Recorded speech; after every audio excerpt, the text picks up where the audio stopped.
Saya ini baru beberapa hari, belum ada seminggu, membuka blokir Facebook, pertemanan Facebook ya, Profesor Hendra.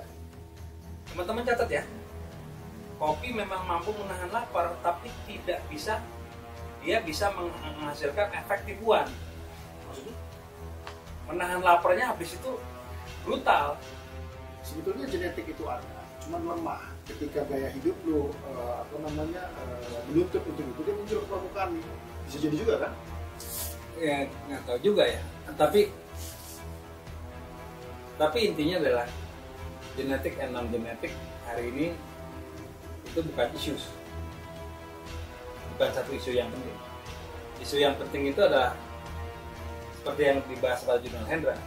Kalau COVID itu penyebaran virusnya lewat virus physically virus. Penyebaran diabetes itu lewat gaya hidup, bukan lewat faktor pembawa penyakitnya. Itu bukan virus atau bukan bakteri.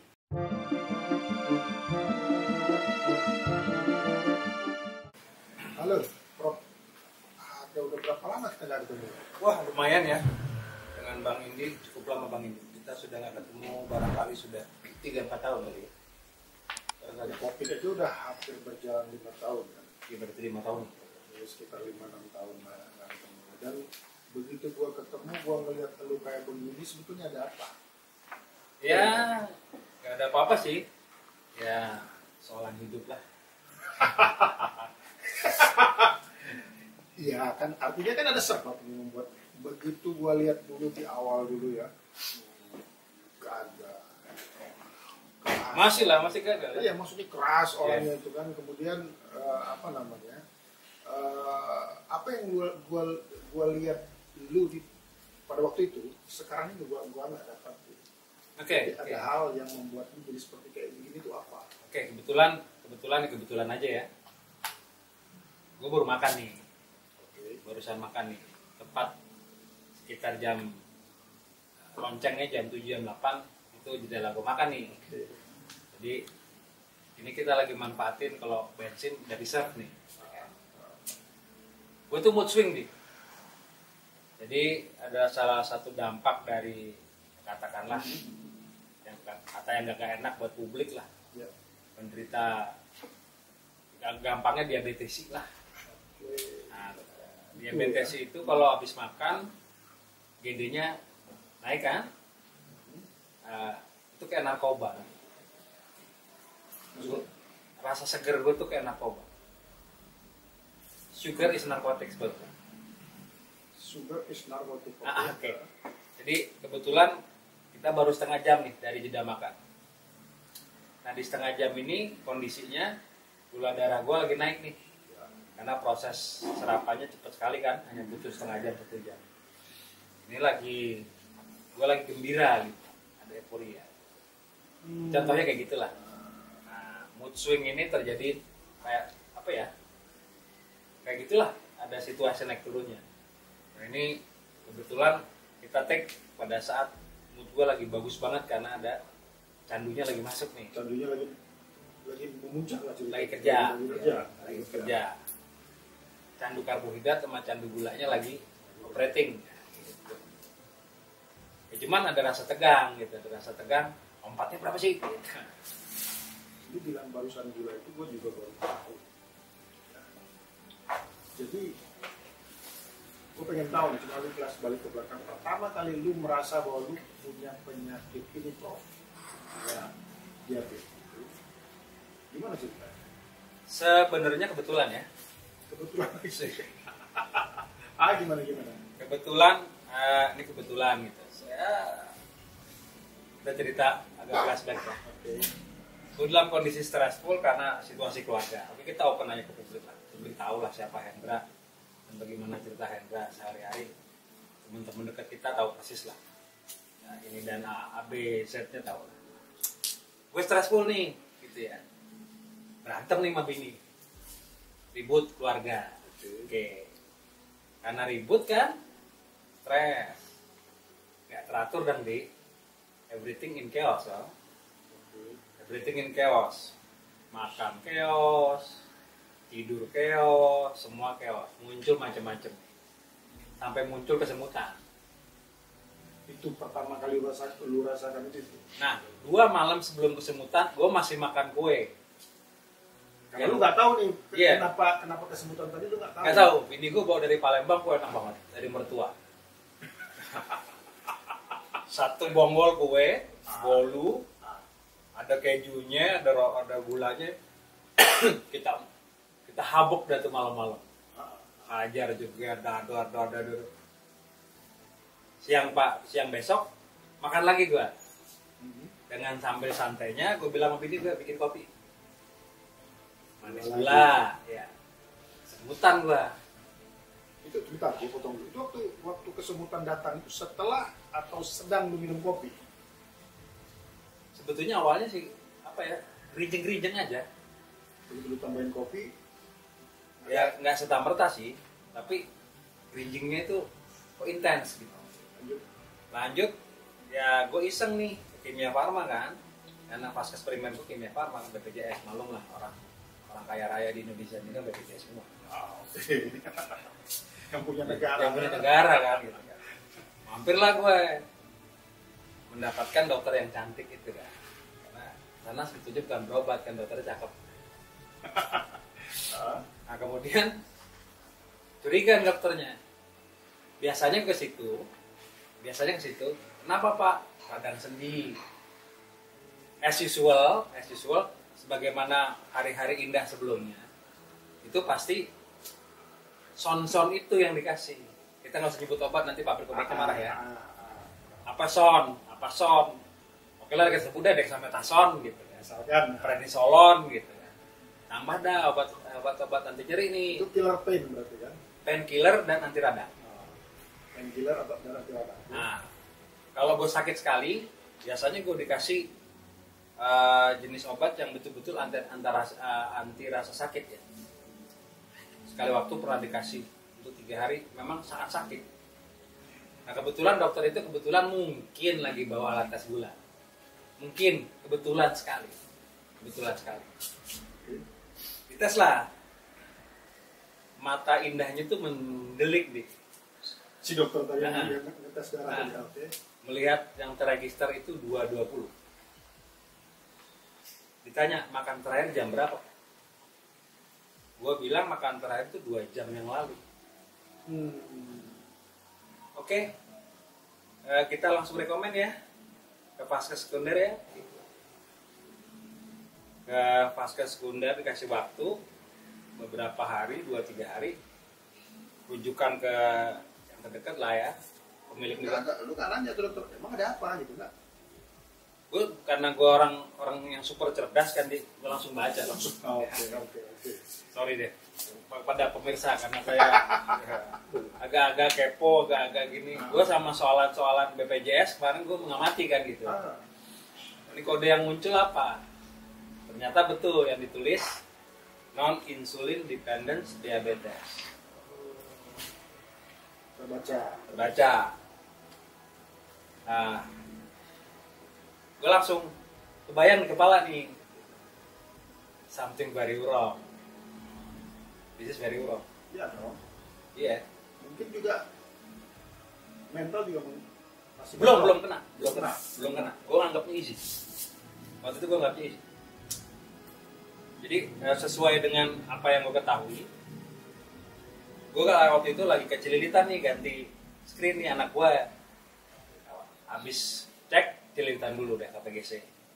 Orang kaya malu belanja kan. Screen. Nah, habis ganti screen, gue berusaha tenang tuh, ya.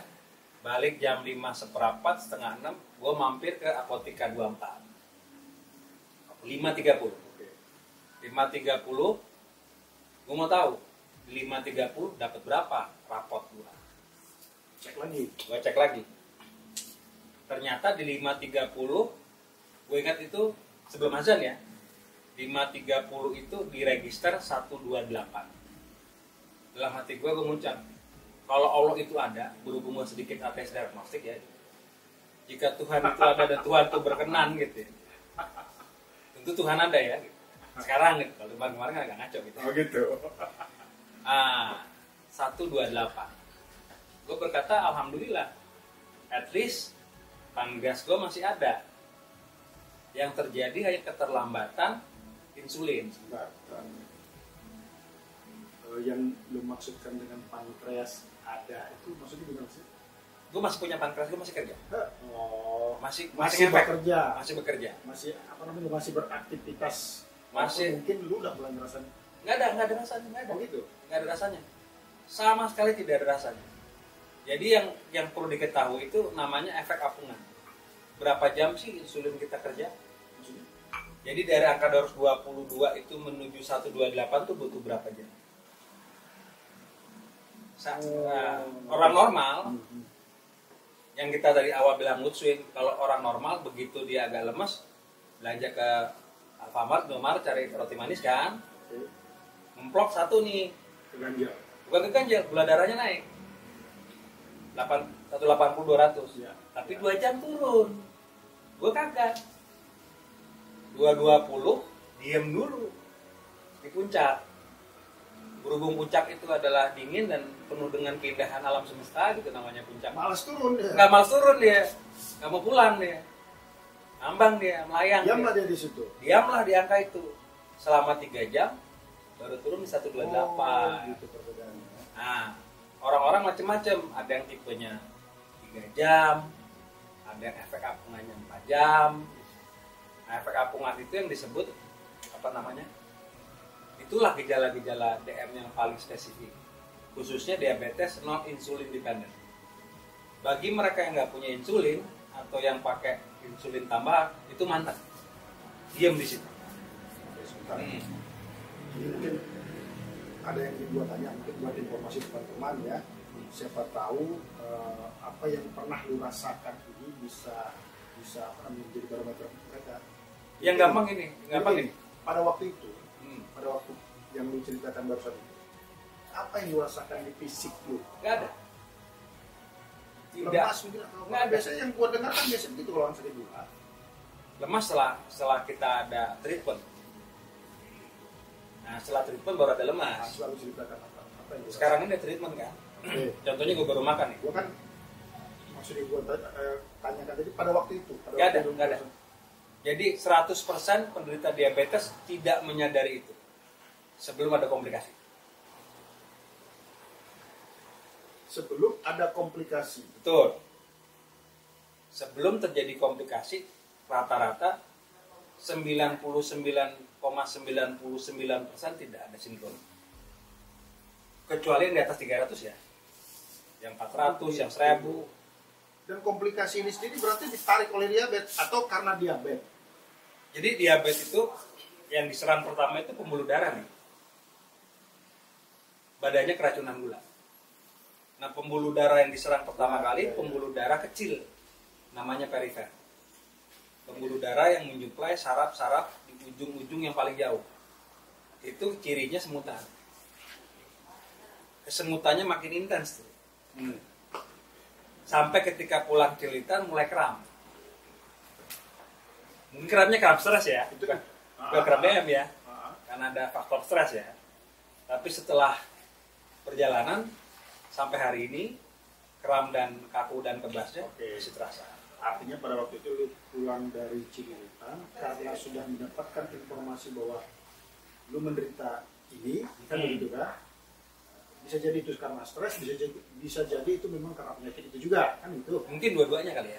Mungkin itu dua-duanya. Kerjasama dia. Nah, yang ingin gua tanyakan tuh, siapa tahu ketika ini terjadi di pertama kali, ini buat teman-teman yang lain kan, yang nonton kita ini kan, itu buat barometer mereka juga kan untuk. Gampang sekali. Kalau mau ngetes teman-teman, gampang. Makan roti yang paling manis. Oke. Lu pergi ke Kimia Farma ke K24. Minta cek dah gula Cek darah. darah. 2 jam habis makan roti cinnamon roll. Yang lebih enteng deh, cinnamon roll keberatan lah. Roti sobek deh. Ya. Setengah loyang. Atau kalau kita pengen yang lebih bagus, Yang mengandung karbo lah, makanan yang mengandung karbo gitu. bukan, kita cari yang ekstrim, martabak deh. Langsung ekstrim. Martabak manis setengah loyang. Kalau bisa, kalau nggak bisa 2 potong aja. Lo makan tuh 2 potong. Cek. Lo cek 2 jam habis itu. Kalau angkanya di atas 180, lo jabat tangan sama gue, lo teman sama gue. Ya. Artinya dia masih berada di puncak itu tadi ya. Ya, begitu angkanya 200, kita pelukan, berarti kita saudara sekawan.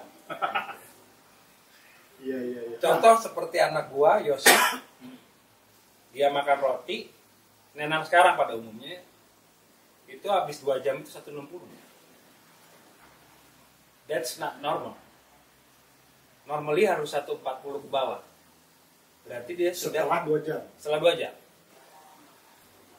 Gitu. Tetapi begini, metabolisme orang beda-beda, tergantung mood swing kan. Ada orang yang mood swingnya di angka 110 udah gelintiran kayak cacing kepanasan harus jajan. Ada yang 120. Gue tuh nggak gitu nih. Gue bukan tipe orang yang gelintiran karena lapar. Itu anehnya. Ternyata soalan gue adalah kopi. Teman-teman catat ya. Kopi memang mampu menahan lapar, tapi tidak bisa, dia bisa menghasilkan efek tipuan. Maksudnya? Menahan laparnya habis itu brutal. Iya, oke, nggak sarapan minum kopi, tapi makan siangnya nasi putihnya tuh tingginya sampai nggak kelihatan mata gitu. Oh. Iya. Jadi kayak orang balas dendam.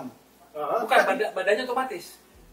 Ya si badan tuh jadi minta kan? Minta, be careful dengan kopi. Be careful banget dengan kopi. Be careful banget.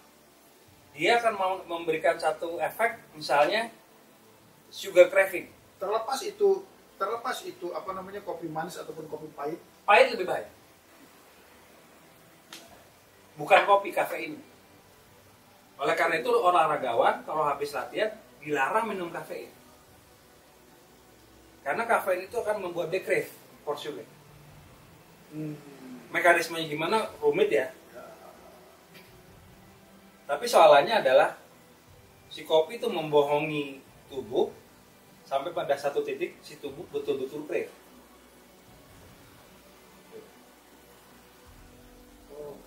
Contoh yang lain, para penderita diabetes ketemu obat yang baru nih, gula baru namanya stevia. Kasih enak manis, tapi itu nyiksa. Karena rasa manis yang dipicu oleh lidah itu membuat kita crave for sugar, crave for karbo. Nah sekarang hari ini semenjak 3 hari gue ganti sama coklat bubuk. Ternyata coklat bubuk lebih lunak daripada kopi. Teman-teman, Lebih lunak yang dimaksudkan sih. Dia lebih jujur. Dia nggak nipu. Apa yang mau pesankan tadi? Pesanin kalau yang kebiasaan ngopi gitu, ya nggak apa-apa sih. Gitu. Tapi kalau ganti coklat bubuk, better. Nah ini nih. Nah, Ya kalau gua sih secara pribadi bukan pengkopi berat sih. Tapi kan banyak teman-teman kita di luar sana kadang kala kalau minum kopi juga bisa kadang kala mereka ngomong itu sampai satu hari sampai 5 gelas, 10 gelas. ah, itu dangernya kopi. Dangernya kopi itu stimulan gitu. Stimulan. Kesalahan gue juga di meja kerja gue itu gue selalu teriak, kopi dong, setiap 2 jam loh. Jadi belum sempet dia turun, datang lagi tamu dan teman-temannya. Oke. Oke. Gini. Potong dulu sebentar. Gua salah satu profesi gue kan terapis. Terapis. Artinya gue juga mempelajari tentang penyakit-penyakit seperti ini. Ya. Nah, sepengetahuan gula itu kan lebih kepada genetik atau keturunan. Nah, menurut lu gimana? Biasanya kalau genetik ini gini, susah banget bedainnya. Jadi antara genetik dengan gaya hidup, dengan pola makan di hari ini sangat sulit membedakan. Lu sampai dengar sambil minum ya? Oke, gue juga minum. Kebetulan ini kopinya agak dicampur coklat sekarang. Jadi 1 sendok teh coklat, 1 sendok kopi. Jadi namanya kopi jujur. Tapi nanti minum ceritain ya. Nah sekarang ceritain yang tadi dulu. Jadi lanjut. Lupa gue yang mana nih? Cepet banget ya lupa. Mengenai genetik tadi. Oh oke. Genetik itu gitu. Jadi hari ini yang namanya gaya hidup dan genetik hampir-hampir tidak terbedakan. Tapi simply gini. di satu forum Facebook ya, ada grup besar, kita nggak usah sebut grupnya. Oke. Di situ itu forum horor kedua setelah forum gagal ginjal. Teman-teman silakan di Facebook kalau mau ketakutan, lebih takut dari susah ngestot gitu ya.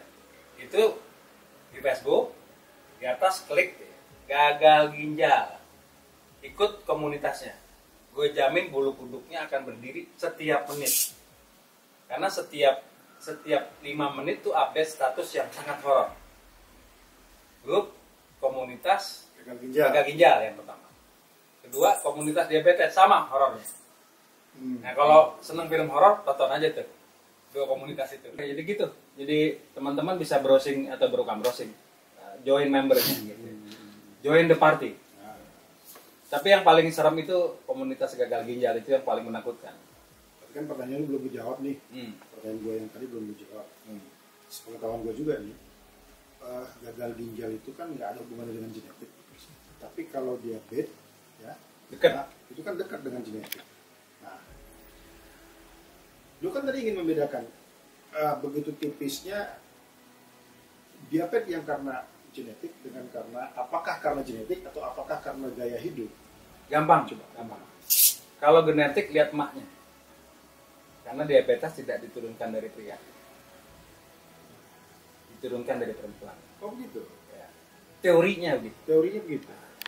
Jadi kalau ibunya diabetik atau neneknya diabetik, ibunya mungkin nggak ada ya, tapi di nenek ada sejarah diabetik, atau di buyut perempuan pernah ada diabetik, kemungkinan besarnya si anak ada risikonya. Tapi di dunia modern sekarang ini rata-rata gaya hidup karena genetik. Lu punya keturunan ke atas dari pihak ibu begitu nggak? Sepertinya tidak. Tapi lu pernah cerita juga kan, itu di kalau nggak salah gua sempat nonton di di jurnal Hendra sebelumnya, ya kan, tentang adik lu, dan barusan lu juga ngomong tentang anak lu kan.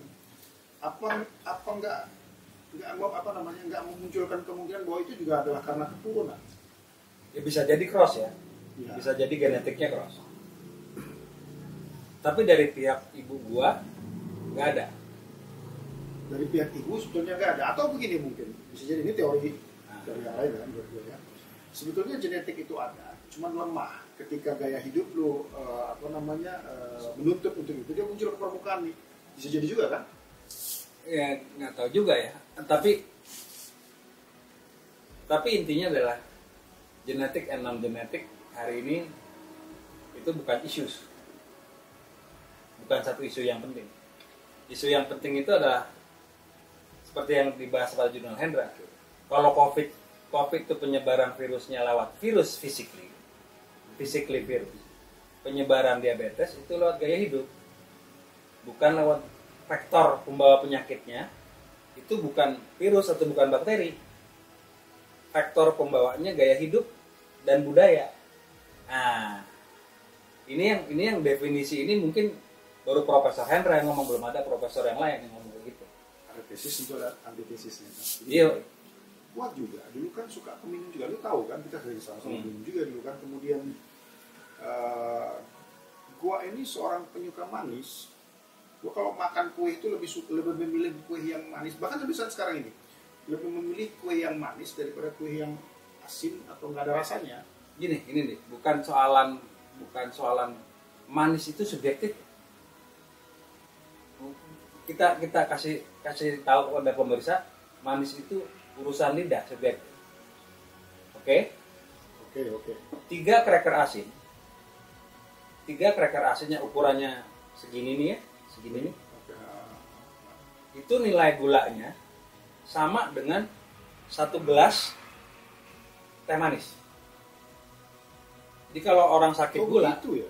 coba makan kerupuk putih 2 biji, tunggu aja gula darahnya 180-200. Walaupun 2 kerupuk. Iya lah, walaupun kerupuk itu nggak manis. Betul. Cracker 3 biji itu naik ke 80. Jadi ukuran gula itu bukan karena rasa lidah itu manis atau tidak manis. Ya, bukan. Contoh tadi pagi gue mengadakan percobaan beli roti gandum.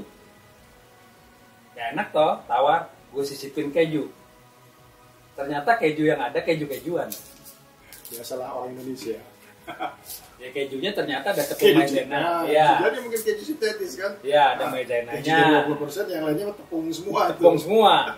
Tadi gue timbang. Sama kayak susu juga kan? Nah, ternyata 20 gram itu gue bilang ya wajar lah setelah 2 jam makan 139. Kalau cek sendiri tuh? Gue cek sendiri. Ini baru kalau lihat kawan-kawan tangan gue berdarah-darah nih ngeceknya. Jempol ke sini gitu kan. Ganti. Itu bergantian habis Bergantian habis sini. 139 gue cek 30 menit kemudian. 128. 30 menit, only 30 menit. Di jam ketiga 114.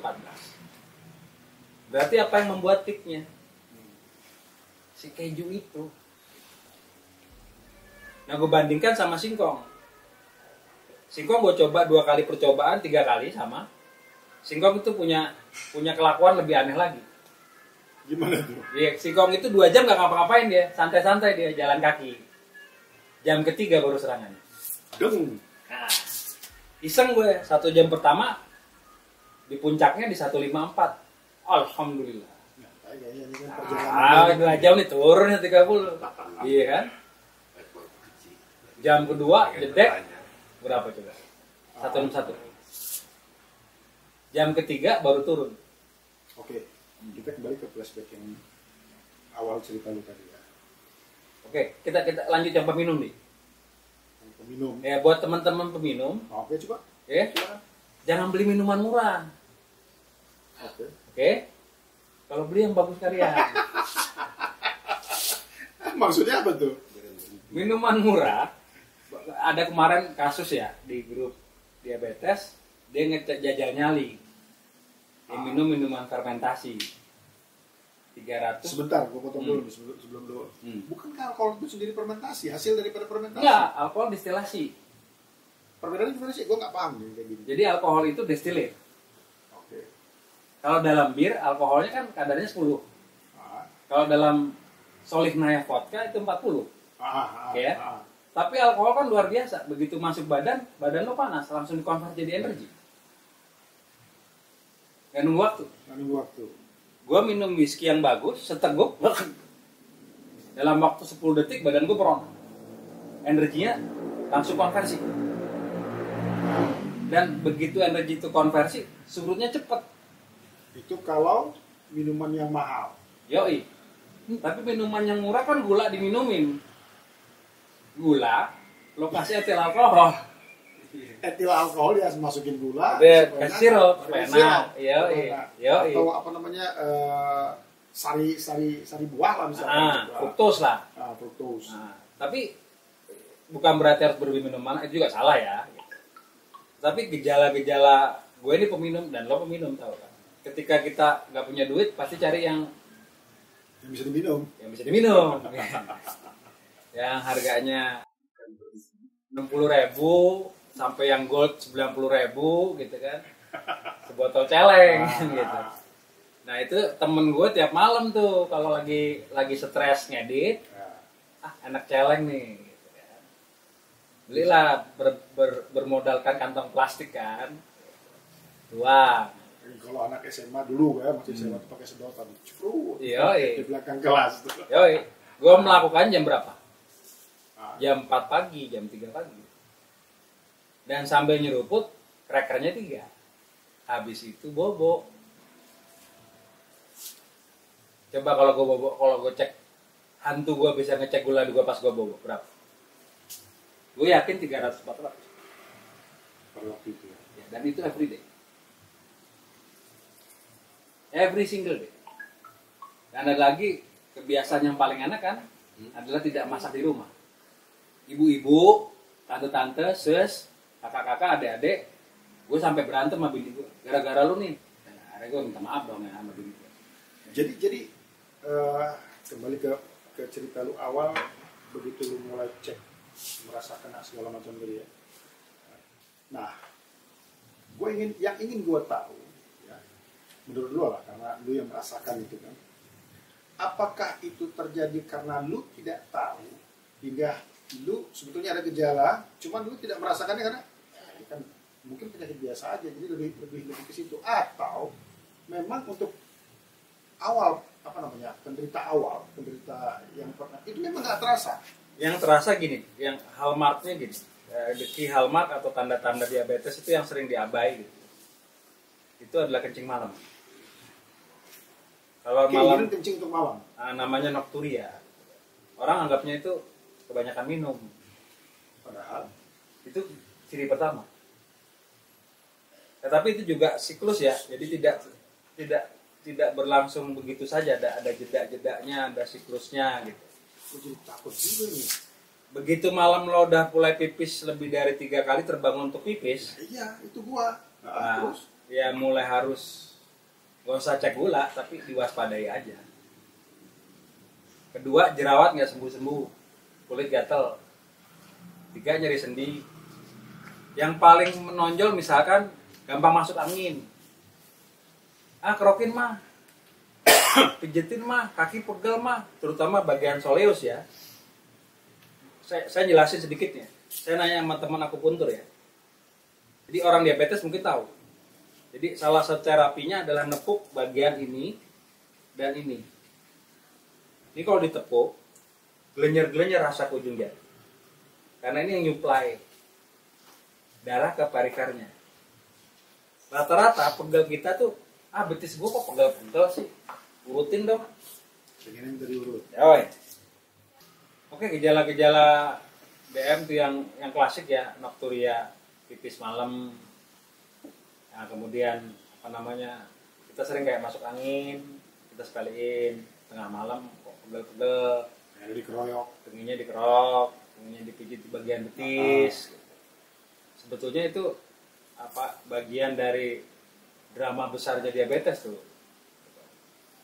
Ada lagi ciri-ciri lain, misalnya kalau laki-laki si Ciko ogah-ogahan misalnya. Sebentar. Nah, Menurut lu ini ciri-ciri, tapi pengetahuan gua itu kan efek lama dari karena kita kena. Jadi ngomong-ngomong mengenai hubungan seksual itu gimana sih? nanti kita punya episode sendiri ya. Tapi persoalan gue agak sedikit lega nih. Jadi yang terganggu itu bukan ternyata apakah saraf si otong ini bermasalah, ternyata tidak. Kalau gue ya, apakah pembuluh darah gue bermasalah, ternyata tidak. Ini secara medis apa menurut pendapat lu maksudnya? Ini kita coba. Oh. Iya. Kita coba. Ada percobaan juga ya? Pasti dong. Kita tes dia kan. Gitu. Masih bekerja nggak nih si otong nih? Si otong ini soalan saraf atau soalan pembuluh darah? Ternyata yang tadinya Joni jadi Ciko dulu. Si Joni kan gagah perkasa nih, tapi Ciko kan kagak.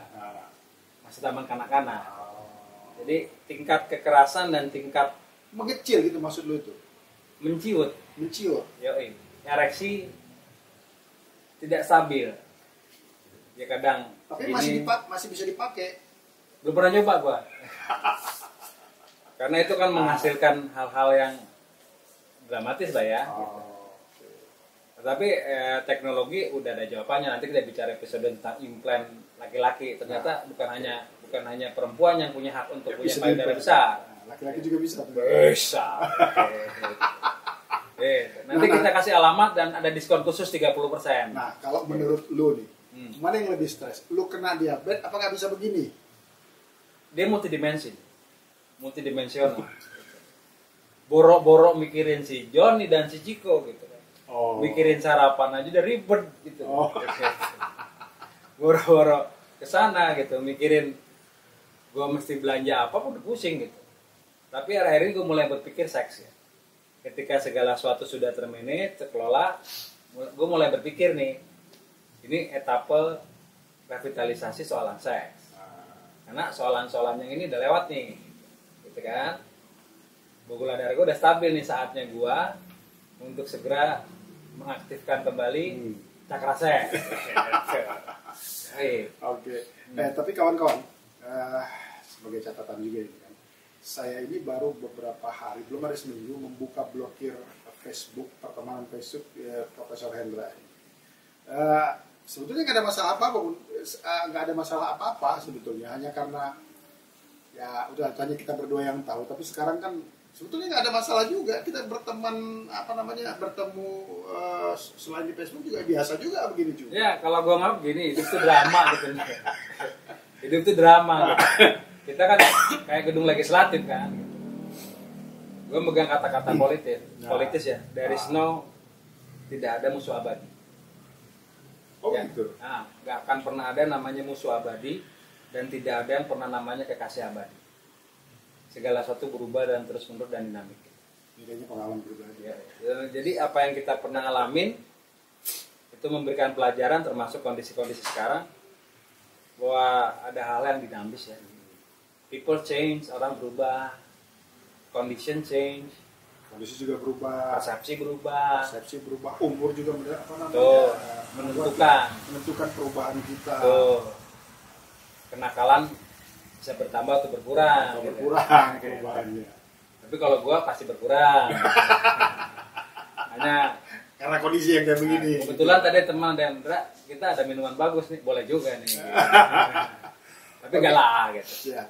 Oke teman-teman, mungkin nanti ke depan ya kita akan banyaklah ngobrol-ngobrol dengan masalah apa aja ya Prof ya.